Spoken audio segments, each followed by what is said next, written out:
नमस्कार. आज बघणार आहोत तरुणांच्या समस्या व त्यांचे निवारण या पुस्तकाविषयी. हे जीवन जगत असताना जीवनात 3 गोष्टी प्रामुख्याने पाहाव्या लागतात: बालपण, तरुणपण व म्हातारपण.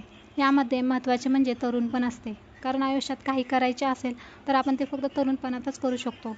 आपण जीवन जगत असताना आपण खरोखर जीवन जगत असतो का, हा प्रश्न स्वतःला कधीतरी विचारायला पाहिजे. प्रश्न एकच आहे, आपण आनंदात आहोत की नाही हे कधी स्वतःला आपण विचारले आहे का? आपण स्वतःला कधी वेळ दिला आहे का? तर त्याचे नेमके उत्तर हे नाही असे आहे. मग आपण जीवन जगत असताना उठतो, बसतो, चालतो, घरातील सर्व मंडळींसोबत आपण बोलतो. बाहेर गेल्यावरही आपल्या ऑफिसमध्ये म्हणा किंवा मित्रपरिवारामध्ये म्हणा, आईवडिलांजवळ आपण आपल्या सर्व समस्या मांडू शकतो का?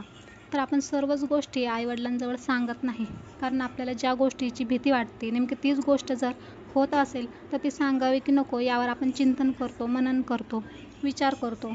असे अनेक प्रश्न आपल्यासमोर उपस्थित राहतात. तुम्हाला पण यासारखे प्रश्न सतत सतावत असतील, तुमच्याकडे त्याचे उत्तर नसतील, तर हे पुस्तक एकदा नक्की वाचून बघा. तुम्ही वाचले असेल तर तुम्हाला हे पुस्तक कसं वाटलंय नक्की सांगा. धन्यवाद.